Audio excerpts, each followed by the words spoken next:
Buenas tardes, doctor y compañeros todos. En esta oportunidad, a nuestro grupo le tocó el tema de la exégesis de los artículos 2088 al 2101. Los integrantes de este grupo son Diego Josué Condoriale, Lisbeth Ramos Chino, Eloisa Quispe y quien les habla, Auriel y Janet Mamani Cervantes. Tenemos que en este ensayo vamos a analizar los artículos del 2088 al 2101 del Código Civil peruano. Vamos a explorar las disposiciones sobre derechos reales y la ley aplicable en casos de bienes corporales e incorporales, bienes en tránsito y en el contexto de sucesiones internacionales. También, como palabras claves, tenemos derechos reales, corporales, territoriales y sucesiones.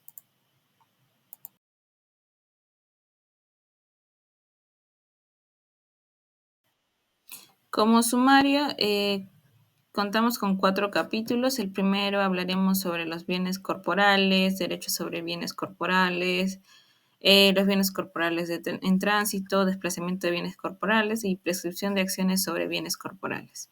Como segundo capítulo, hablaremos sobre los derechos reales, derechos sobre medios de transporte, derechos reales sobre obras y en el tercer capítulo sobre actos jurídicos, formas de actos jurídicos e instrumentos obligados contractuales, autonomía de la voluntad, responsabilidad extracontractual, obligaciones originadas por la ley y demás fuentes prescritas extintivas de acciones personales.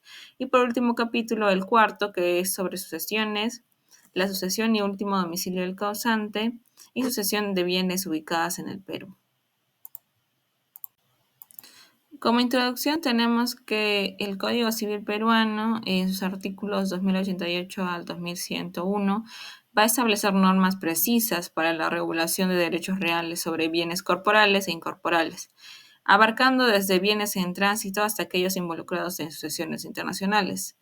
Y bien, este marco legal busca resolver los conflictos de leyes aplicables en situaciones transfronterizas mediante principios como el lex rei citae, la ley del lugar donde se encuentra el bien, y el principio de territorialidad.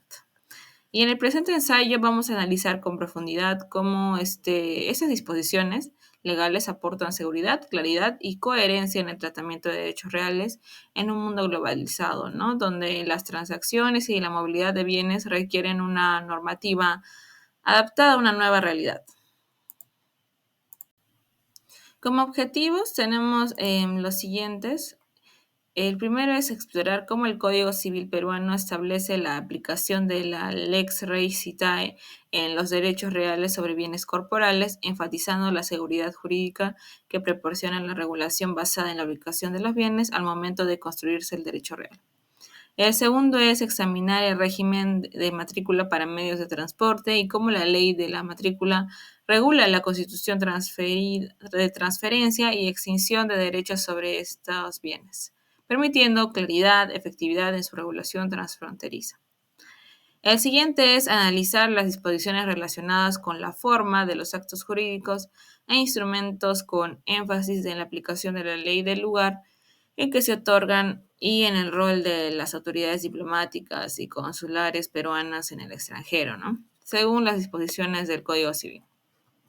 Y por último, evaluar el criterio del último domicilio del causante en la regulación de las sucesiones, así como su importancia en la unificación de la ley aplicable a la herencia, independientemente de la ubicación geográfica de los bienes del causante.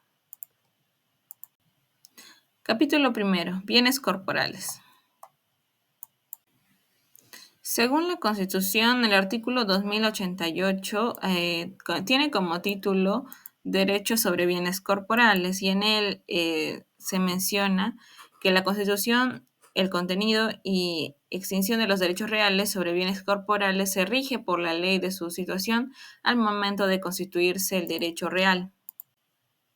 Bien, como un comentario, nuestro grupo menciona que el Código Civil de 1936 establecía de manera general que los bienes se regían por la ley del lugar de su ubicación, sin abordar temas como bienes en tránsito o incorporales. En contraste, el Código Civil actual amplía esta regulación y dedica varios artículos a la ley aplicable a los derechos reales, diferenciando entre bienes corporales, su tránsito, desplazamiento, prescripción, derechos sobre medios de transporte y derechos intelectuales.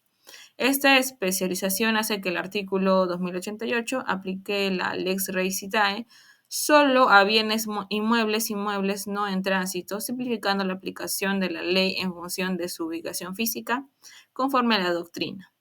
El autor Leo Barandiari aclara que esto solo aplica derechos sobre las cosas, mientras que Tobargi subraya que bienes muebles la ley se fija al momento de constituirse el derecho real, lo cual podría generar debates sobre al momento preciso en que el derecho real se considera establecido. Como opinión, mencionamos que la regulación actual del Código Civil es más completa y específica que la de 1936, abordando con detalles bienes en tránsito, desplazamiento y derechos sobre bienes incorporales. La adopción de la Lex Res Citae para bienes corporales facilita la aplicación de la ley al basarse en su ubicación física. Además, delimita adecuadamente factores como el lugar de cumplimiento, el domicilio en caso de sociedad conyugal o patrimonio hereditario, mostrando flexibilidad ante distintas relaciones jurídicas. En general, el código vigente se adapta mejor a las necesidades del tráfico jurídico moderno. Bien, el siguiente artículo 2089 tiene como título Bienes corporales en tránsito. Los bienes corporales en tránsito se consideran situados en el lugar de su destino definitivo y las partes pueden someter la adquisición y la pérdida de los derechos reales sobre bienes corporales en tránsito a la ley que regula el acto jurídico originario de la Constitución o de la pérdida de derechos reales o a la ley del lugar de expedición de los bienes corporales. Bien, el concepto de bienes corporales en tránsito abarca bienes de transporte entre países, incluso si están temporalmente detenidos en un lugar de paso. La ley aplicable es generalmente la del destino final, facilitando al exportador e importador que pueda adaptar sus acuerdos a ese marco. Las partes pueden optar por la ley del contrato de origen o del lugar de expedición.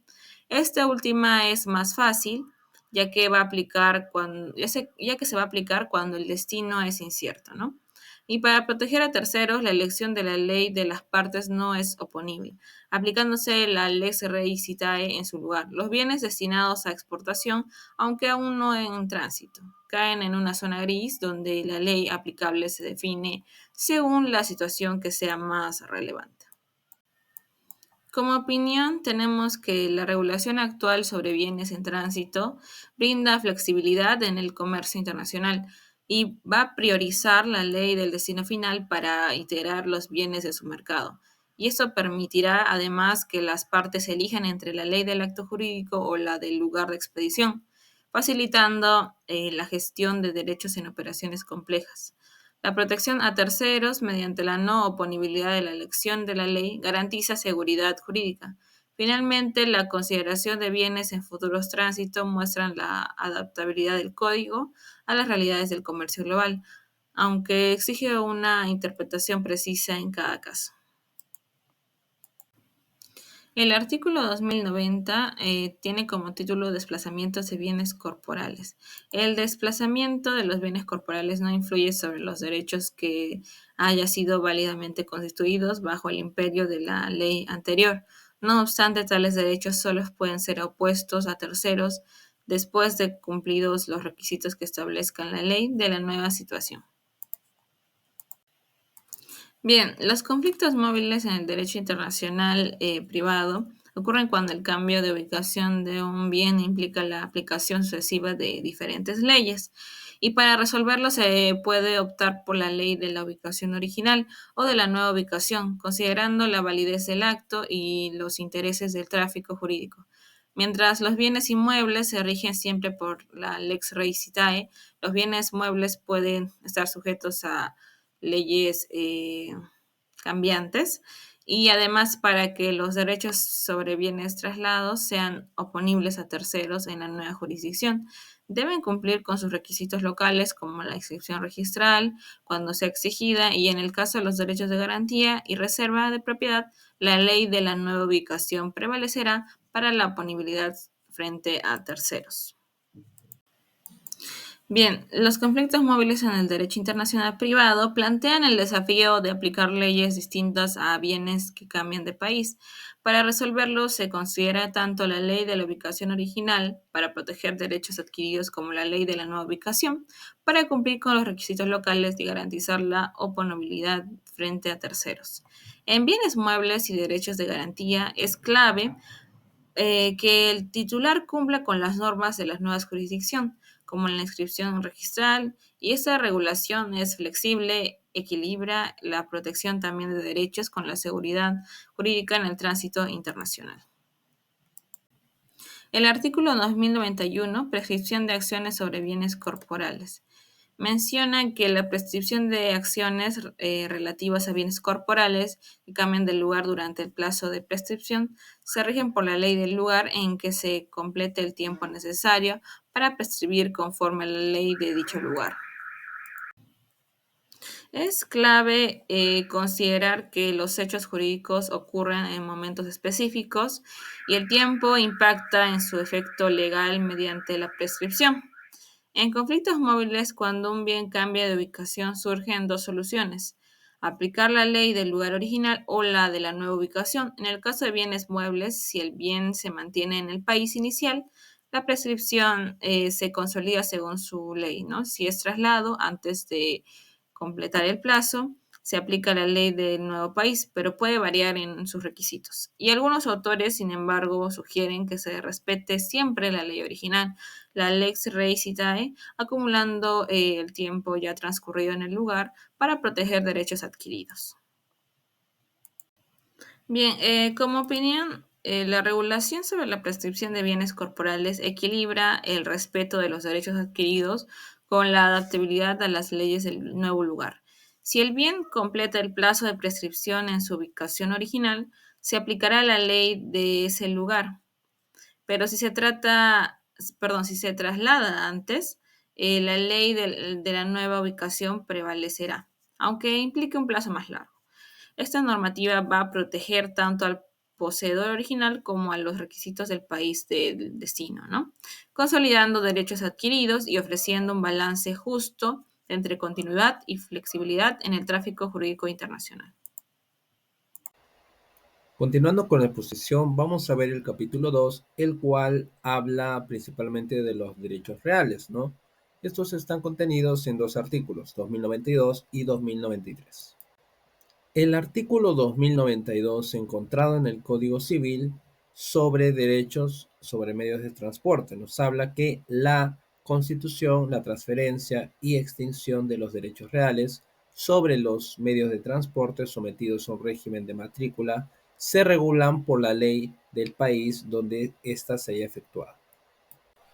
Cuando hablamos de constitución, transferencia y extinción de derechos reales sobre medios de transporte sometidos a matrícula, estos, el artículo nos dice que va a regularse por la ley del país donde se realiza dicha matrícula. Esto es clave, dado que los medios de transporte, como lo son las naves, aeronaves, cruzan fronteras y por ello van a operar en múltiples jurisdicciones. Si nosotros aplicáramos la lex rei citae, la cual es la ley del lugar físico, esto no podría ser viable, ¿no? En estos casos. El sistema legal distingue entre un régimen autónomo, el cual cada tipo de transporte puede regirse por leyes distintas, y un régimen unificado, ¿no? Como el que adopta Perú, donde todos los medios de transporte están sujetos a la ley de matrícula, sin importar su tipo.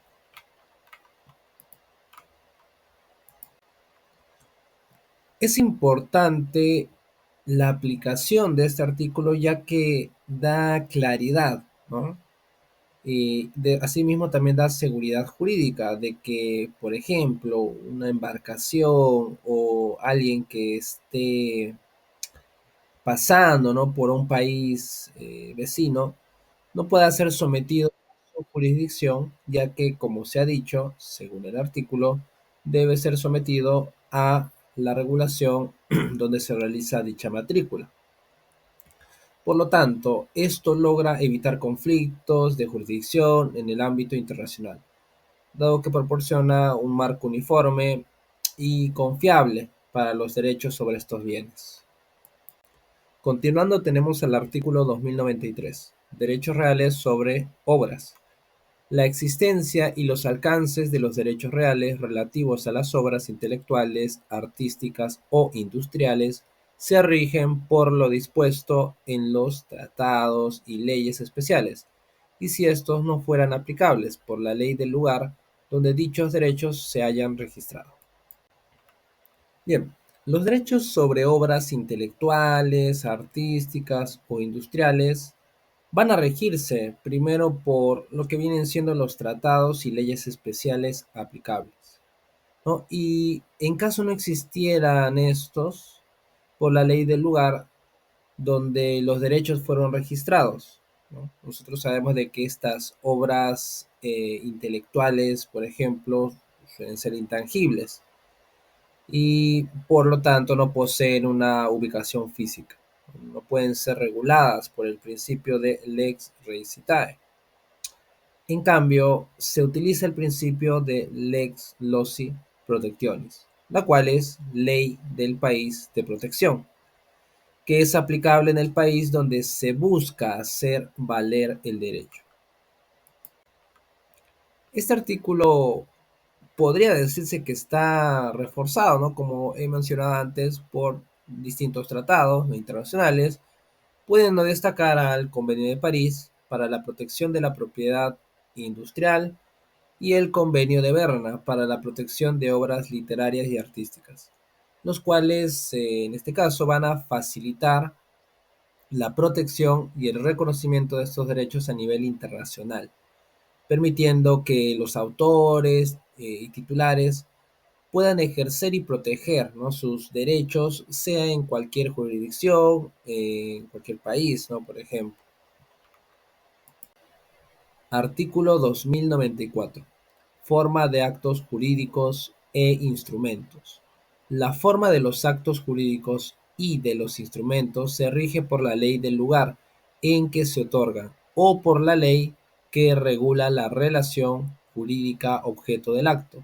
Cuando los instrumentos son otorgados ante funcionarios diplomáticos o consulares del Perú, se observarán las solemnidades establecidas por la ley. El presente artículo aplica el principio de locus regit actu, ¿no?, el cual establece que la forma de los actos jurídicos deben regirse por la ley del lugar donde se otorga. Esto permite que los actos se adapten a las formalidades locales del país en el cual se ejecutan. Sin embargo, cuando estos actos se realizan ante funcionarios diplomáticos o consulares peruanos en el extranjero, se deben observar las solemnidades de la ley peruana para, en este caso, asegurar su validez. Bien, voy a citar una resolución, la 4240-2022 SUNARP-TR, la cual ilustra cómo el Tribunal Registral peruano va a aplicar esta norma, permitiendo en este caso la inscripción en nuestro país de un poder que ha sido otorgado en otro. En este caso sería en Colombia, la cual claramente debe estar debidamente firmada y apostillada, ¿no? Asimismo, el poder que se está otorgando no debe contravenir, ¿no?, nuestra normatividad, ¿no? Siempre debe estar acorde, ¿no?, para que pueda darse. Asimismo, otra resolución que puedo destacar es la 2714-2015 SUNARP-TR, la cual muestra la importancia de respetar las formalidades de la ley peruana en actos realizados en el extranjero. En este caso, se abordó la inscripción de un poder otorgado en Italia ante una funcionaria consular del Perú, denegándose su inscripción en Perú debido a la falta de autorización expresa del presentante, ¿no?, tal como lo exige el Código Civil. Estas resoluciones reflejan cómo se interpretan y aplican las normas del Código Civil para garantizar la validez y seguridad, ¿no?, de los actos otorgados, en este caso, fuera del territorio, tales como ha sido Colombia o en su defecto Italia. Capítulo 3. Obligaciones contractuales. En este capítulo vamos a enfocarnos en los artículos 2095, 2096 y 2097 del Código Civil, que tiene un enfoque en el tema de los contratos, pero en el campo del derecho internacional privado, que determinan la legislación aplicable en casos de obligaciones contractuales y extracontractuales. Artículo 2095. Obligaciones contractuales. En este artículo se puede resaltar un punto importante y fundamental, pues nos dice que las obligaciones contractuales se rigen por la ley expresamente elegida por las partes. En caso contrario, si no hubiera una elección expresa, tendría que aplicarse la ley del lugar del cumplimiento del contrato. Es decir, que cuando un contrato se ejecuta en más de un país, va a prevalecer siempre la ley del lugar de la obligación principal, o en caso de duda, la ley del lugar de celebración del contrato. En este artículo entonces se puede evidenciar que el sistema legal peruano busca respetar siempre el principio de la autonomía de la voluntad de las partes, permitiéndoles elegir la ley que rija su relación contractual. Como hemos podido evidenciar, el artículo 2095 busca siempre respetar el principio de la voluntad de las partes. Sin embargo, también hemos identificado algunos desafíos que podrían estar sucediendo en época actual. Uno de ellos podría ser respecto al lugar de cumplimiento, pues aunque el artículo establece que se aplicará la ley del lugar de cumplimiento cuando no haya elección expresa, es común que en contratos internacionales el lugar de cumplimiento no esté claramente definido o pueda ser múltiple. También puede surgir otro problema como respecto a la celebración virtual de contratos, pues no es novedad que el incremento de la tecnología en estos tiempos ha conllevado a la creación de contratos electrónicos y celebración a distancia. La distancia puede ser algo desfavorable, lo que puede surgir una dificultad adicional que es determinar cuál es el lugar de celebración. Un tercer problema podría ser respecto a la ambigüedad en la determinación de la obligación principal, pues puede existir dificultades para identificar cuál es la obligación principal o la parte más importante del contrato, que es lo que determina que la ley se aplicará si no se hubiese elegido una. En cuanto a la evolución del nuevo Código Civil a comparación con el Código de 1936, se podría decir que el código anterior no disponía con la misma claridad del criterio de elección de la ley aplicable en obligaciones contractuales, pues este código siempre adoptaba una postura más rígida y territorialista, aplicando en muchos casos únicamente la ley peruana sin permitir a las partes elegir una ley extranjera. Predominaba siempre la ley del lugar de ejecución o la ley del lugar de celebración en ausencia de disposiciones específicas, lo que mostró un enfoque menos flexible, pues con la evolución hacia la normativa actual se responde a la necesidad de facilitar las transacciones internacionales, otorgando siempre prioridad a la autonomía de la voluntad de las partes, un principio fundamental en el derecho internacional privado. En nuestra opinión, aunque el artículo 2095 representa un avance significativo hacia la modernización del derecho contractual en el Perú, su aplicación práctica necesita ser revisada. La falta de claridad sobre la determinación de la ley aplicable en situaciones complejas como contratos celebrados a distancia o con múltiples jurisdicciones podría llevar siempre a litigios innecesarios. Sería beneficioso que se desarrollaran directrices más concretas que ayudaran a las partes a definir claramente las obligaciones y el marco legal aplicable. Artículo 2096. Autonomía de la voluntad. Bien, este artículo 2096 es más un complemento al artículo 2095, al establecer que si bien las partes tienen libertad para elegir la ley aplicable a sus relaciones contractuales, esta libertad no es absoluta. La ley competente puede imponer normas imperativas y establecer límites a la autonomía de la voluntad de las partes. Lo que este artículo pretende es equilibrar la libertad contractual con la necesidad de proteger principios fundamentales de orden público. Como comentario, podemos aportar que el principio de autonomía de la voluntad en los contratos internacionales permite que las partes elijan la ley aplicable, lo que favorece la flexibilidad y adaptación a sus necesidades comerciales. Sin embargo, en América Latina, esta libertad se aplica de manera diversa. Mientras algunos países como el nuestro, Perú, permitan una amplia elección, otros imponen restricciones basadas en normas locales o en la ley del lugar de cumplimiento, como en Uruguay y en Chile. Además, tratados internacionales como el Código de Bustamante y la Convención de México también reflejan variabilidad en la aplicación de este principio, lo que crea incertidumbre para los negocios internacionales. Esta falta de uniformidad en la región puede complicar la ejecución de contratos y la predictibilidad de los acuerdos internacionales, limitando la plena adopción de la autonomía de la voluntad en el derecho privado latinoamericano. Como opinión, el enfoque del artículo 2096 es un paso positivo hacia la modernización del derecho contractual en el Perú. La posibilidad de elegir la ley aplicable proporciona flexibilidad y adaptabilidad a las necesidades comerciales. No obstante, es crucial siempre que se clarifiquen las normas imperativas y su aplicación para evitar confusiones que puedan perjudicar a las partes involucradas. Un marco legal más claro podría facilitar la seguridad jurídica y fomentar un entorno de negocios más predecible y confiable. Artículo 2097. Responsabilidad extracontractual. El artículo 2097 aborda el tema de la responsabilidad extracontractual, es decir, por la palabra extracontractual nos referimos a aquella que surge fuera de los contratos, como en casos de daños y perjuicios. Este artículo establece que la ley que regula la responsabilidad es la del país donde se realiza la actividad que genera el daño. Esto significa que si alguien causa un perjuicio en un país, las leyes de ese país se aplican incluso si la actividad que provocó el daño ocurrió en otro lugar. En situaciones donde hay una omisión, se toma en cuenta el lugar donde el responsable debió actuar.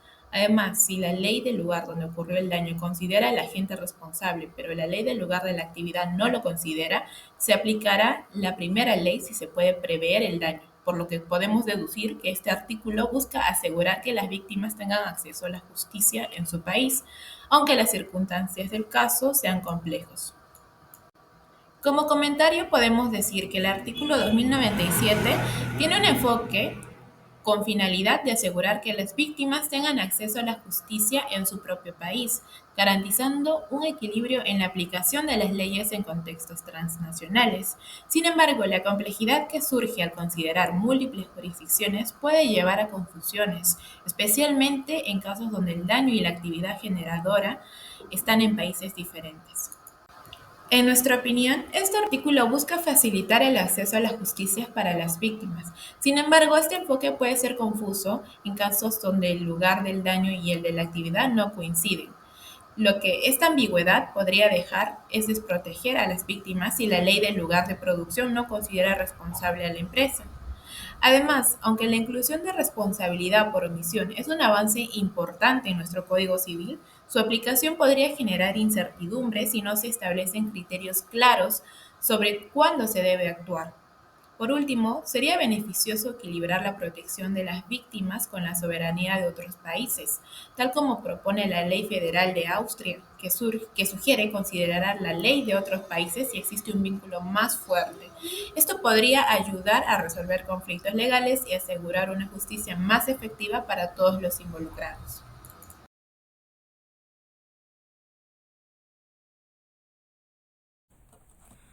Bien, el artículo 2098 del Código Civil trata sobre las obligaciones originadas por ley y otras fuentes no contractuales. Este artículo establece que estas obligaciones se van a regir por la ley del lugar donde ocurrió o donde debió ocurrir el hecho que las originó. Bien, ahora vamos a ver también los diferentes tipos de obligaciones. Primero tenemos las obligaciones nacidas por mandato de ley. Estas son aquellas que nacen directamente de una disposición legal, como el deber de prestar alimentos o la obligación de reparar un daño ambiental. En este caso, aplicar la ley del lugar del hecho garantiza protección a las personas afectadas en el contexto donde surgió el problema. También tenemos la gestión de negocios, que se presenta cuando alguien actúa en beneficio de otra persona sin haber recibido un mandato previo. Por ejemplo, si alguien realiza reparaciones urgentes en una vivienda ajena para evitar daños mayores, se va a aplicar la ley del lugar donde se hicieron esas reparaciones, lo que va a permitir que tanto el gestor como el dueño de la vivienda conozcan las normas que regulan su relación, así facilitando la resolución justa de cualquier conflicto. También tenemos el enriquecimiento sin causa, que surge cuando una persona se va a beneficiar injustamente a costa de otra. Un ejemplo muy común sería el recibir un pago indebido.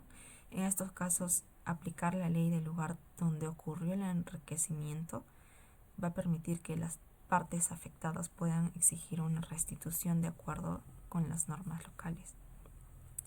Finalmente tenemos el pago indebido, que es una situación frecuente en transacciones internacionales, en donde los errores en los pagos pueden generar la obligación de devolución.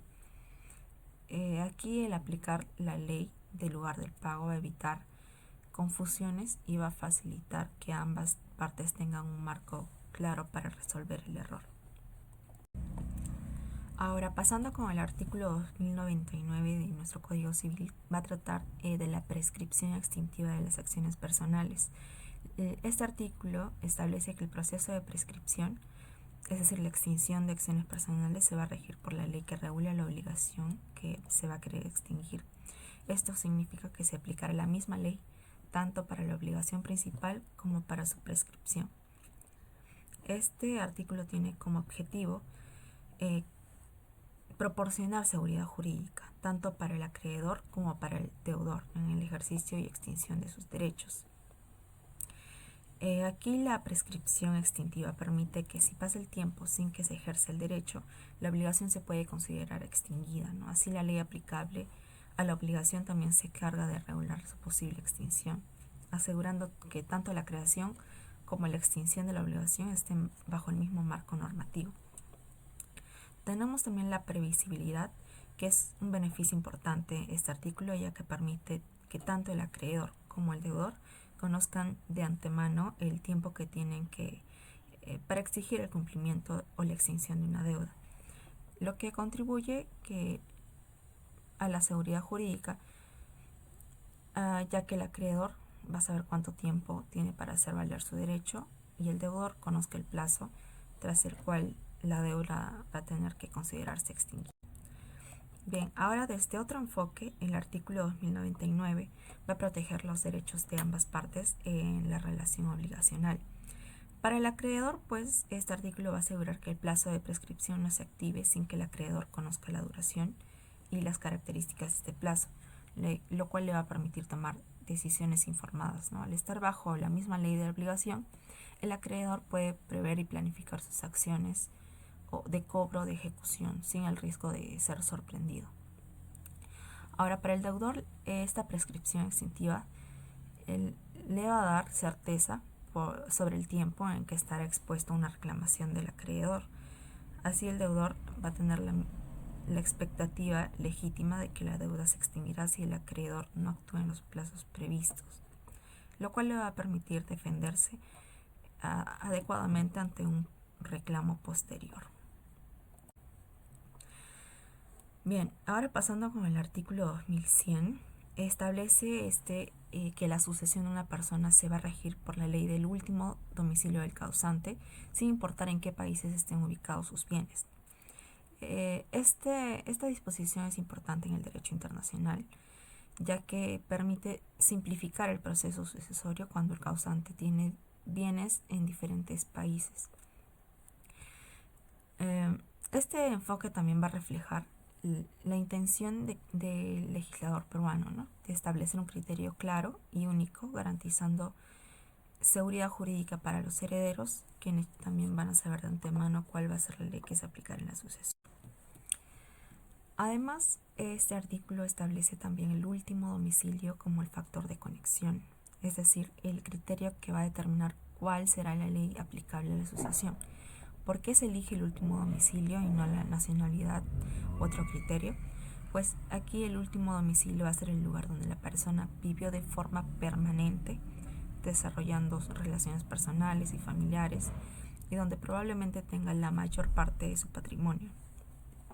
Además, este criterio es fácil de probar con documentos oficiales, como lo es el DNI, recibos de servicios, lo cual va a permitir identificar de manera clara cuál va a ser la ley aplicable, así evitando cualquier confusión y reduciendo la carga de trabajo para los abogados.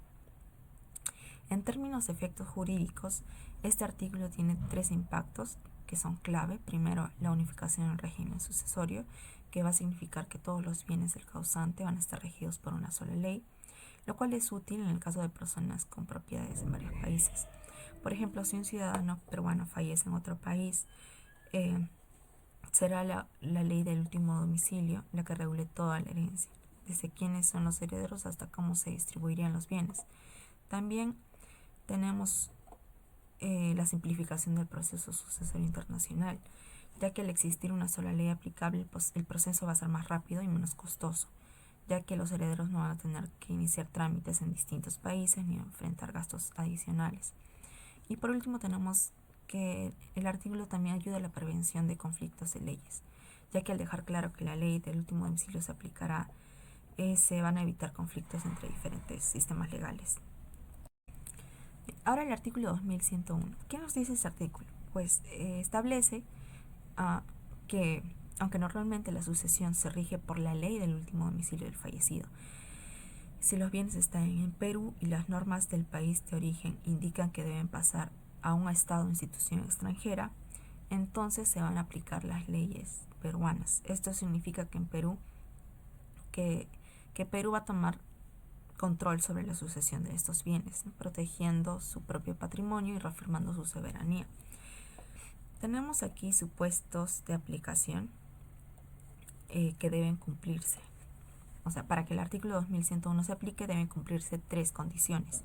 Tenemos primero la ubicación de los bienes en Perú, que esta excepción se activa solo si los bienes están en territorio peruano, lo que incluye propiedades inmuebles, casas, terrenos, bienes muebles, hasta bienes intangibles como cuentas bancarias, derechos de autor. También tenemos la ley extranjera que indique transferencia a un estado.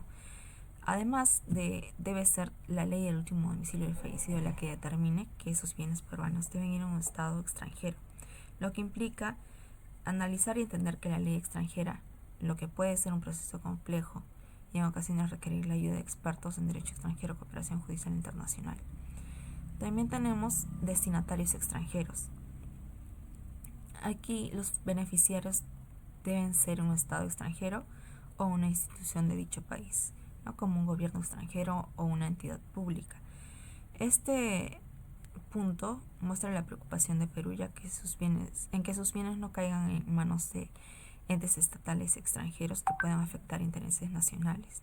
Un ejemplo práctico sería el caso de un ciudadano extranjero que vivió fuera de Perú y fallece dejando una propiedad en Lima. Si la ley de su país de origen establece que esa propiedad debe ir a una institución pública extranjera, entonces en lugar de seguir esa regla extranjera se aplicaría la ley peruana, permitiendo al Perú decidir sobre la sucesión de ese bien en su propio territorio. También tenemos los fundamentos de la excepción. Aquí el artículo 2101 se justifica en 3 principios: la protección del patrimonio nacional, la soberanía territorial y el interés público. La protección del patrimonio nacional, ya que va a protegerse los bienes valiosos para Perú, como sitios históricos o recursos naturales. La soberanía territorial, ya que al aplicar la ley peruana sobre bienes en su territorio, se reafirma el Perú en su derecho a decidir qué pasa en su propio territorio, incluso si el fallecido vivía en el extranjero. Ahora, el interés público, aquí la norma también protege este punto, ya que preserva lo que viene a ser la estabilidad económica del país y también protege el patrimonio cultural.